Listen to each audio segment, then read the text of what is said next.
todos. Nós vamos dar início à nossa jornada com o professor Máximo Souza. Em nome da Escola da Defensoria Pública, eu gostaria de reiterar mais uma vez o agradecimento pela parceria com o CPEC, do professor Maurício Dieter. Já foram realizadas várias jornadas de criminologia sempre muito produtivas, muito exitosas, e tenho certeza que essa repetirá esse êxito. Queria convidá-los também para conhecer a Escola da Defensoria Pública, enfim, a nossa página na internet, página da IDEP.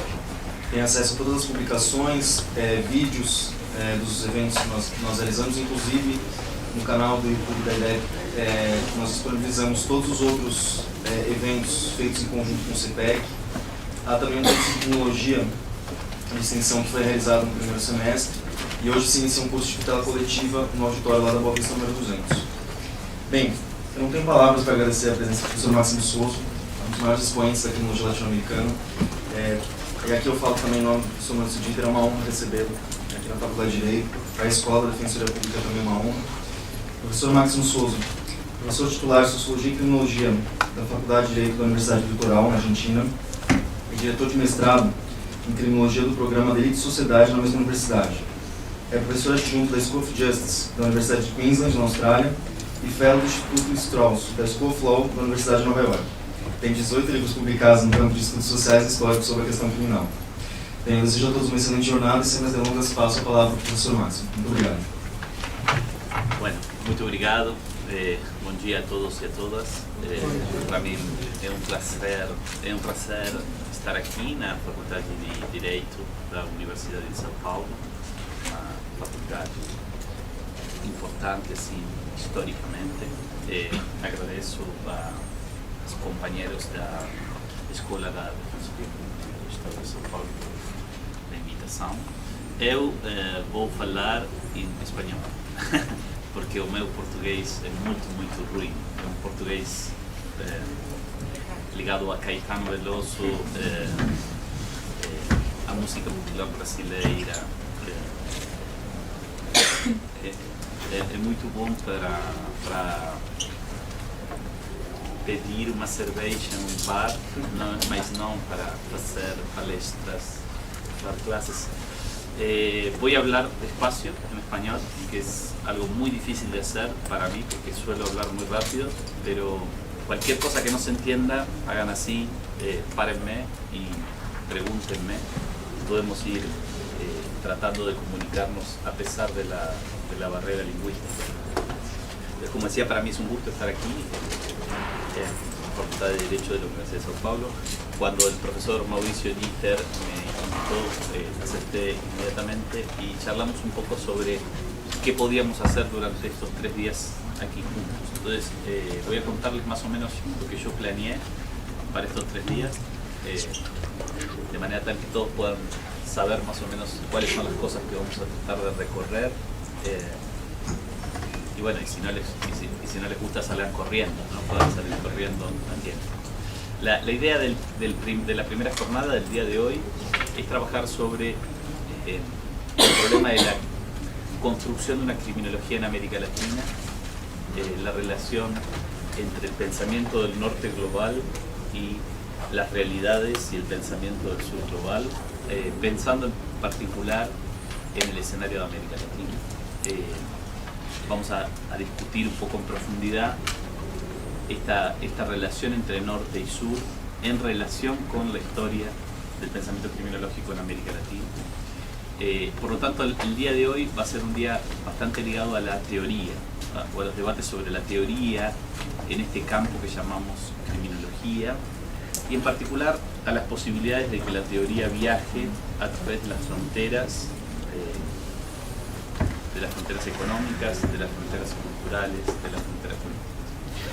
En el segundo día, en el día de mañana, nos vamos a dedicar al giro punitivo en América Latina. Estando en Brasil y estando en el estado de São Paulo, que es, como ustedes saben, el campeón del encarcelamiento en América Latina, el estado que singularmente más encarcela en Brasil, en el país que encarcela más en América Latina,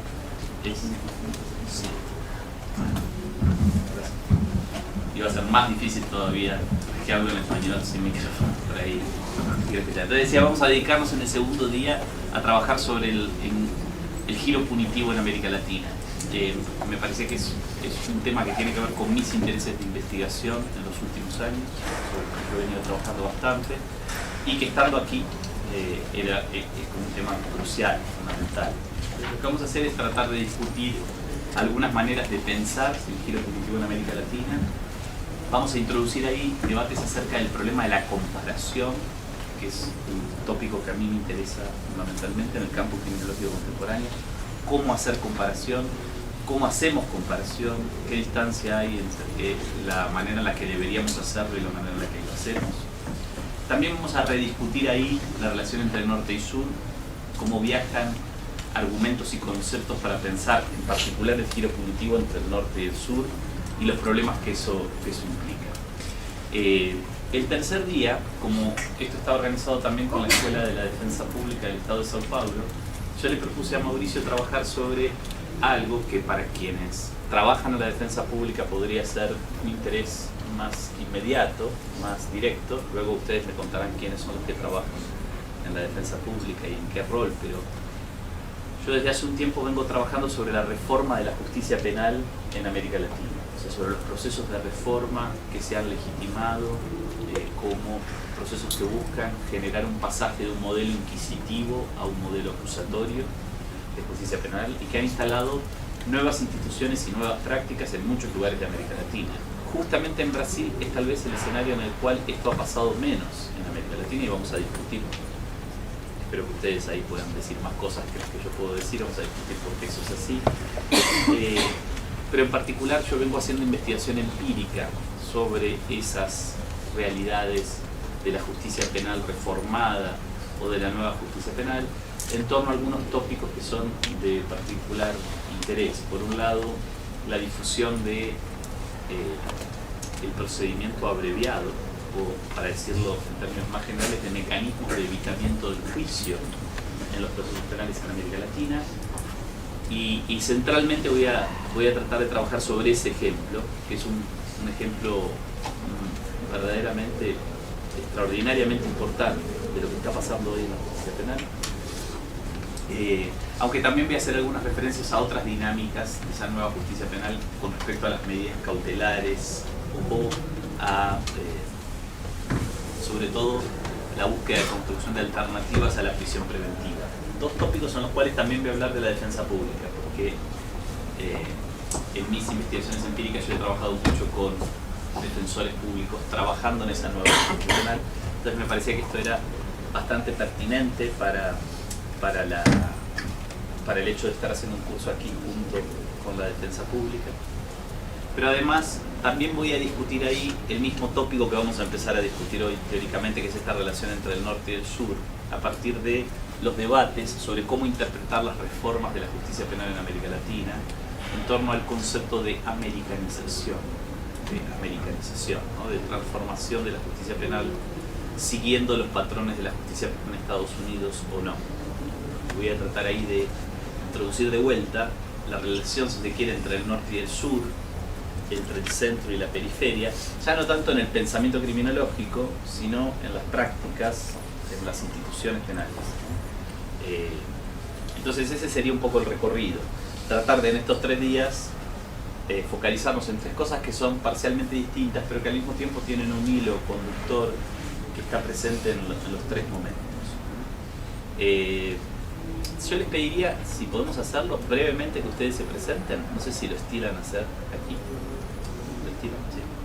Y si no lo estilan, no importa. Podemos empezar por ahí. Digan quién son y qué hacen, ¿no? Lo que sea, si son estudiantes de la Facultad de Derecho o son defensores o trabajan para una defensa pública. Compañero. Bom dia, me chamo Renato, eu sou doutorando em Tecnologia aqui da Faculdade de Direito da Universidade de São Paulo.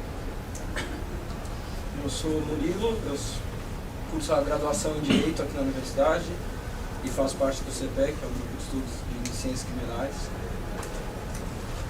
Eu sou Beatriz, sou estudante da graduação do terceiro ano.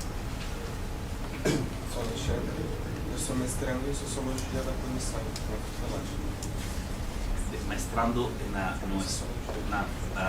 no departamento de Sociologia.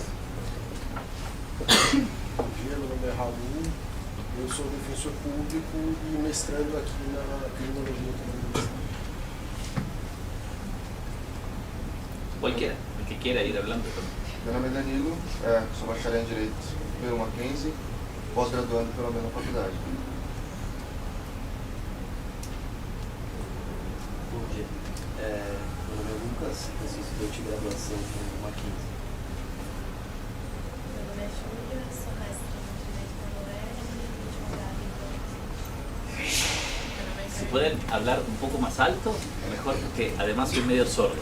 Meu nome é Carolina, eu sou graduanda em Direito pela Universidade Federal de Minas Gerais. Meu nome é Ana Carolina, sou defensora pública e mestrando em Direito na PUC, Direito Penal. Meu nome é Teolindo, pós-graduado em Direito Penal, Processo Penal e diploma na área penal. Bom dia, meu nome é Dimas, eu sou advogado criminalista, tenho pós-graduação em Direito Penal e Direito Público numa outra instituição e vim aqui absorver todos os conhecimentos que eu puder. Bom dia, meu nome é João, sou advogado e tenho pós em Direito Penal e Processo Penal.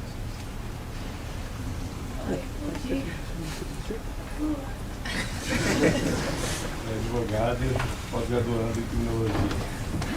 Bom dia, eu sou Lucas, sou defensor público em São Paulo e mestre em Ciência Jurídica. Bom dia, meu nome é Maurício, estou cursando graduação no terceiro ano. Bom dia, meu nome é Renata e sou bacharel em Direito. Bom dia a todos, meu nome é Jennifer, eu estou no último ano, na graduação em Direito. Bom dia, meu nome é Camires, eu sou doutora em Ciência Política e professora. Oi, bom dia, sou Lesna Bravo, sou mexicana, doutoranda na Federal de Paraná, doutoranda em Sociologia, trabalho em Atenas e precisamente professora de Sociologia. Bom dia, sou o William, no terceiro ano de Jurídica. Meu nome é Igor, sou graduando em Direito do quarto ano. Meu nome é Isabel, sou defensora pública aqui em São Paulo, na área criminal, e doutoranda em Direito Internacional e Direitos Humanos. Meu nome é Pedro, sou advogado em Campo Mourão e estou fazendo especialização no Instituto de Criminologia e Política Criminal em Curitiba. Meu nome é Vitor, sou delegado de polícia no Paraná e também estou fazendo pós-graduação no Instituto de Criminologia e Política Criminal. Companheiros, olá. Bom dia, meu nome é Alexandre Fernandes, sou advogado, está Rio de Janeiro, pós-graduando pelo ICPC. Bom dia a todos, eu sou Isabela, sou pós-graduanda em Criminologia. Bom dia, meu nome é Luana, sou advogada criminalista e mestrando na UFRJ. Bom dia, meu nome é Pedro, eu sou advogado e especialista em Direito Criminal. Bom dia, meu nome é Mário, eu sou advogado e também faço pós-graduação no CPC Rio. Bom dia, meu nome é Bruno, sou advogado e sou pós-graduando em Direito Penal e Processo Penal.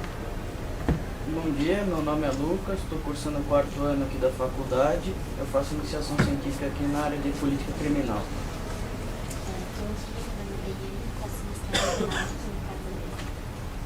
Oi, bom dia, eu sou a Beatriz, faço graduação aqui na Faculdade de Direito. Bom dia, meu nome é Heloísa, sou recém-formada pelo Mackenzie, sou advogada. Bom dia, meu nome é Nicolás, sou bacharel pelo Mackenzie também, recém-formado. Sou Ana Gabriela, sou doutora em Criminologia, atualmente professora da Unesp e atualmente faço um pós-doutorado na UNB. Sim. Meu nome é Rodrigo, sou bacharel em Direito, pós-graduado em Direito Penal e depois continuado de mestrado em Criminologia. Buena suerte. Gustavo, professor da Rio criminal. Meu nome é Leandro, sou defensor público aqui de São Paulo. Bom dia, meu nome é Alexandre, sou defensor público aqui de São Paulo. Bom dia, meu nome é Yasmin, estou na graduação aqui no Salão.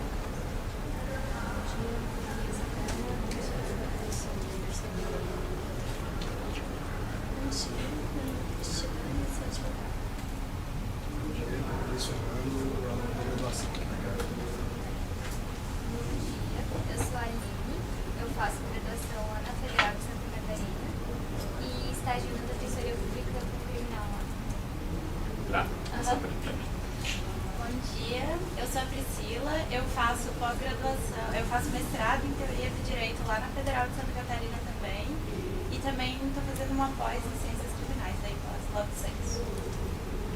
Bom dia, sou Adriano Carrasa, sou mais um advogado criminal e também sou orientador do Departamento Jurídico do 11 de Agosto, que é um escritório modelo aqui da Faculdade de Direito da USP.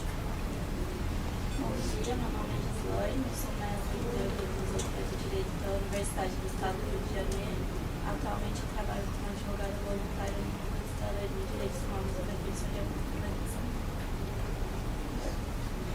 Meu nome é Estela, eu sou advogada e eu sou pós-graduanda em Direito Penal e Processual. Bom dia, meu nome é Amanda, sou advogada, pós-graduada Lato Senso em Direitos Fundamentais e pós-graduanda Lato Senso em Direito Público. Bom dia, meu nome é Tatiana, eu sou mestranda em Criminologia. Bom dia, meu nome é Ricardo, eu sou um especialista em Direito Criminal e Criminologia e advogado criminal. Bom dia, eu sou o Rodrigo, mestre em Direito Penal pela UERJ, advogado e professor. Bom dia, eu sou o Luiz, mestre em Criminologia pelo Padre Vai Bolonha, advogado. Bom dia, meu nome é Kira, eu formei aqui na Faculdade de Direito das Mulheres, sou defensor público, comecei em 2014, e hoje atuo em Tapetininga, no interior de São Paulo, na área de defesa pública. Muito obrigado. Una pregunta tengo. Para quienes dijeron que están haciendo una maestría o una posgraduación en criminología aquí, ¿es porque la maestría es en criminología exclusivamente o es en derecho y tiene también criminología? Es solo criminología. ¿Y por aquí había alguien más que había dicho? Sí. Na universidade é específico para criminologia. Es el único lugar en Brasil donde hay un programa de posgrado exclusivamente dirigido a criminología. Rio Grande do Sul, Rio Grande do Sul. En Rio Grande do Sul, no en la PUC. Aprovechaba para... Bien, entonces empezamos con el primer tema, si les parece.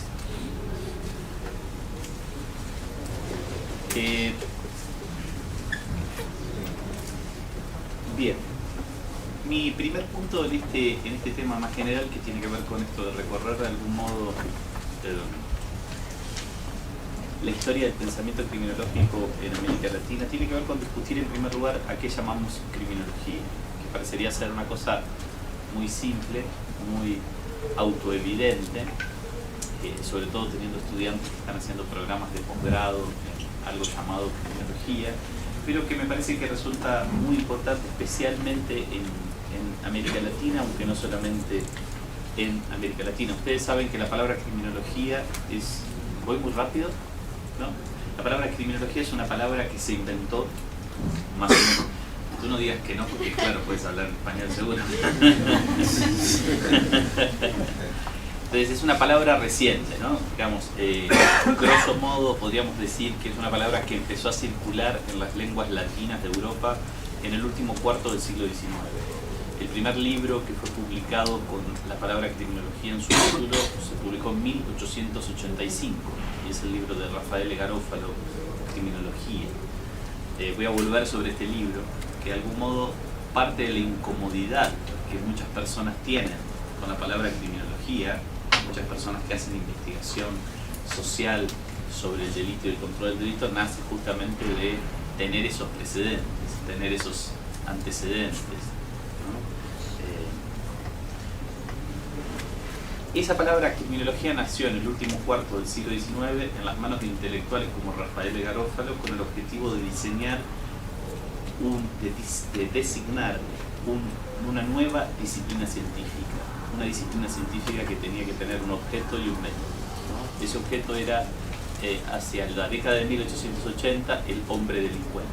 Ese objeto que había sido inicialmente, digámoslo así, inventado en el trabajo de Cesare Lombroso, famoso intelectual italiano, que en 1876 publicó precisamente su libro L'uomo delinquente, el hombre delincuente.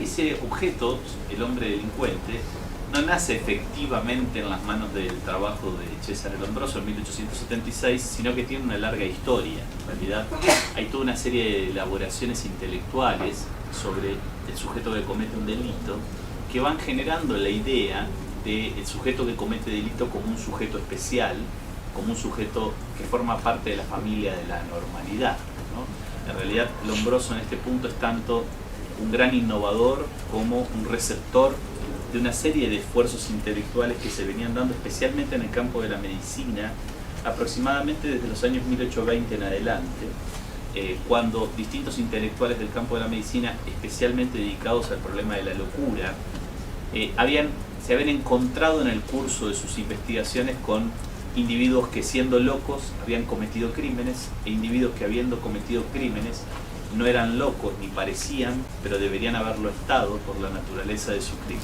¿no? Ese descubrimiento de individuos locos que cometen crímenes o individuos que cometen crímenes no parecen locos, pero deberían estarlo por el tipo de crimen que han cometido, va a generar una serie de esfuerzos intelectuales de los años 1820. Lombroso en ese sentido es un receptor de una serie de ideas, de conceptos que se van construyendo sin cesar, tanto en lengua francesa como en lengua inglesa, desde los años 1820 en adelante. Cuando la palabra criminología es lanzada al debate intelectual, especialmente a mediados de la década de 1880 en las lenguas latinas de Europa, nace como una disciplina científica que tiene ese objeto específico, el hombre criminal, un hombre especial, un hombre que es especial por su anormalidad, un nuevo tipo dentro de la familia de la normalidad, junto a el alcohólico, el loco o en general la figura más fantasmagórica del degenerado. El segundo componente fundamental en el nacimiento de la palabra criminología es la reivindicación de la existencia de un método científico que es capaz de dar cuenta de la verdad de ese objeto llamado el hombre del mundo. Ese método científico es construido en las manos de los intelectuales que inventan la palabra criminología de acuerdo a los cánones de la tradición positiva o positivista. Esa idea de que hay un método científico que es capaz de dar cuenta de cualquier objeto. Ese método científico está compuesto por una serie de principios y de reglas que cualquier intelectual que pretenda construir la verdad sobre cualquier objeto debe seguir a los fines de producir verdad, asegurar verdad sobre ese objeto.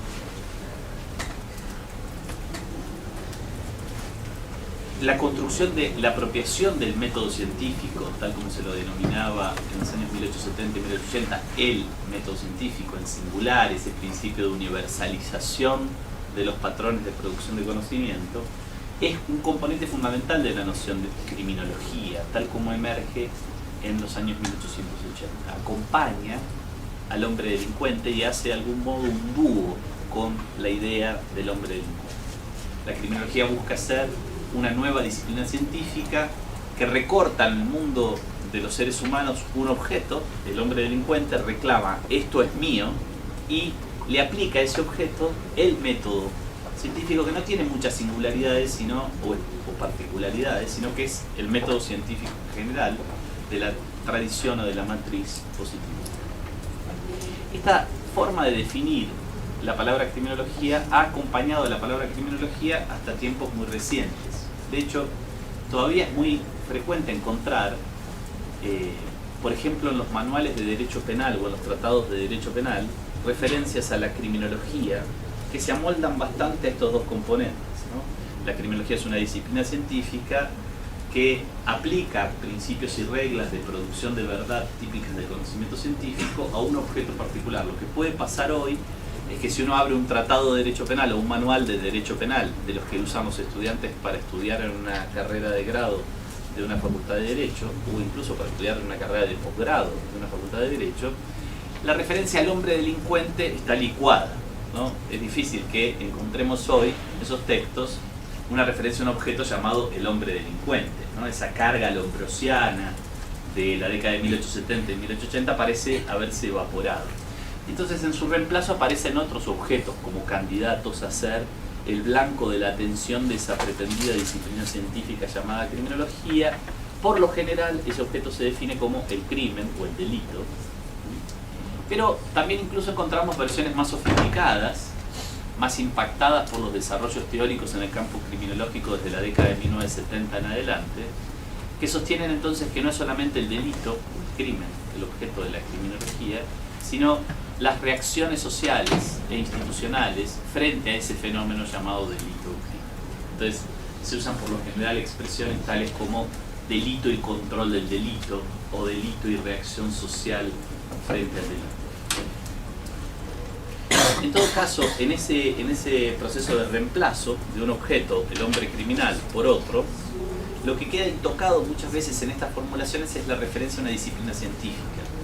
Luego podemos discutir más, si les interesa eso, en un espacio de preguntas y respuestas, pero la definición de la criminología como una disciplina científica en estos textos claves del discurso de los juristas de derecho penal tiene también otro componente fundamental, que es que la disciplina científica criminología es colocada en un lugar de ciencia auxiliar del derecho penal, un lugar en el que de algún modo los juristas de derecho penal intentaron colocar a la criminología ya en la década de 1880, cuando la palabra criminología se estaba inventando, ¿no?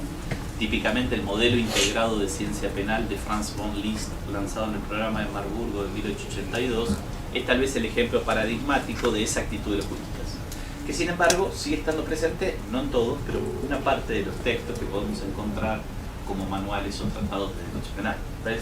La definición de la criminología como una disciplina científica en esos textos está siempre muy ligada a su consideración como una ciencia del ser, del plano del ser, una ciencia fáctica, que se coloca en un plano auxiliar de una ciencia del deber ser, que es la ciencia jurídico-penal. Lo interesante es que también en el campo de la criminología, esta definición de la criminología como una disciplina científica es relativamente frecuente. O sea, no es necesario apelar a estos tratados y manuales de derecho penal.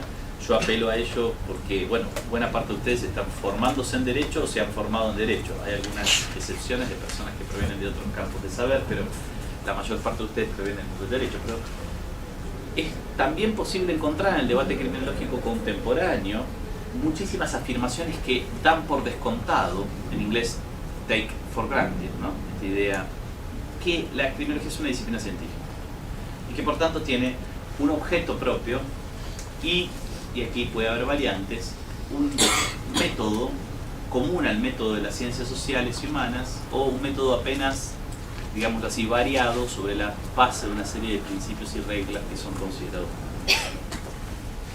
Esta forma de definir la criminología es una forma de definir la criminología altamente problemática. ¿Por qué? Bueno, básicamente porque muchísimos intelectuales que produjeron conocimiento sobre esos objetos, ya voy a volver a la expresión objetos más que objetos, produjeron conocimiento sobre esos objetos y producen conocimiento sobre esos objetos sin definirse a sí mismos como criminólogos ni definirse a sí mismos como parte de una empresa llamada criminología.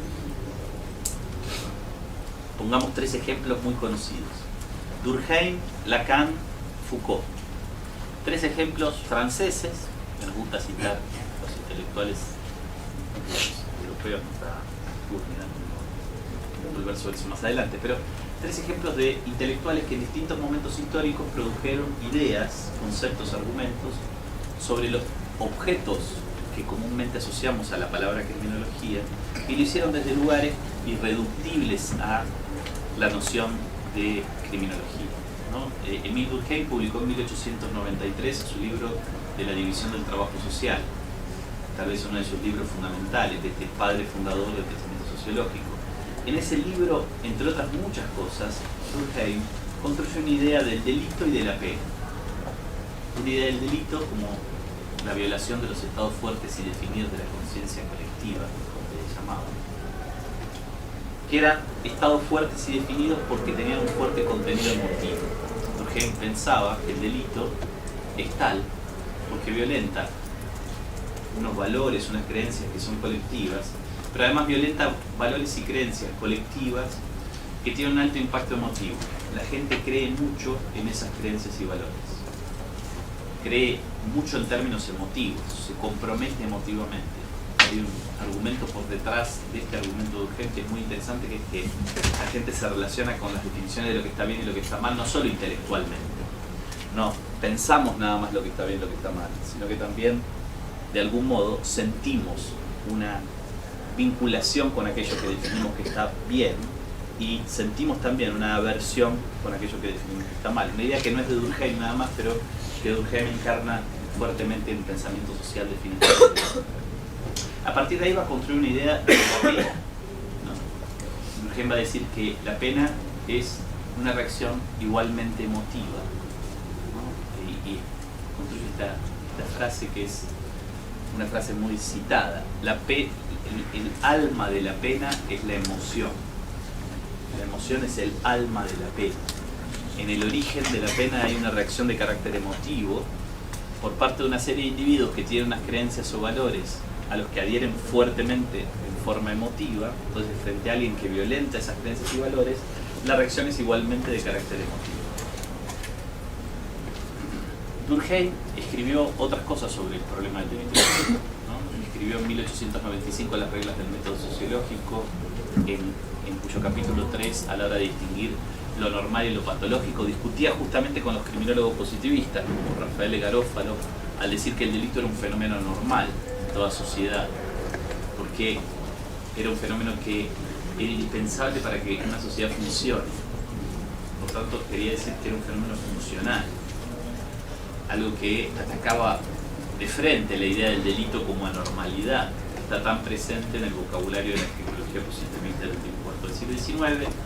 En 1899 publicó un pequeño artículo llamado Dos leyes de la evolución penal, en donde pretendió generar una especie de análisis de cómo la pena había venido cambiando a lo largo de la historia en el tránsito de las sociedades tradicionales a la sociedad moderna, y diseñó dos leyes, como le llaman, dos argumentos que explican ese cambio: la ley del cambio cuantitativo y la ley del cambio cualitativo.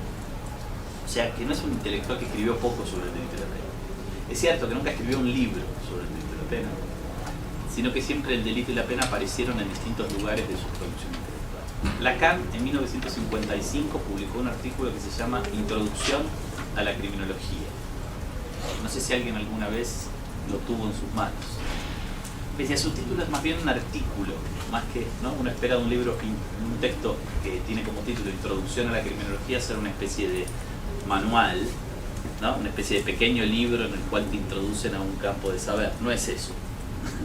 El texto de Lacan es un texto muy difícil de leer, como todo lo que escribió Lacan en su vida, salvo para iniciados. Pero, fíjense, la reivindicación del título, que a mi juicio tiene un contenido además irónico, claramente. La reivindicación que está por detrás del título es que el psicoanálisis, en la versión lacaniana, es capaz de dar cuenta de la motivación delictiva. Ni más ni menos, el viejo problema de por qué las personas cometen delitos. Construyendo esa explicación de la motivación delictiva a partir de un complejo entramado de relaciones del individuo con el super-yo. Lacan en realidad tampoco es completamente innovador. Ya antes que él, muchos otros autores de la tradición del psicoanálisis habían escrito sobre el delito, pero en forma más incidental, de vuelta al estilo de Durkheim, incluyendo el problema del delito en el marco de otros textos y refiriéndose en realidad en esos textos a otros problemas, pero usando el problema del delito como algo vinculado a esos otros problemas de los que los textos querían particularmente hablar. Pensemos en Tótem y Tabú, de 1921, de Sigmund Freud, o El delito y el juez, de Alexander Stout, un libro extraordinario, digamos, de psicoanálisis del delito, pero también psicoanálisis de la justicia penal, si pudiéramos usar estas expresiones, publicado en 1919. En 1975 se publicó en francés uno de los libros más citados del campo de la criminología contemporánea. Es Vigilar y Castigar, Nacimiento de la Prisión, de Michel Foucault.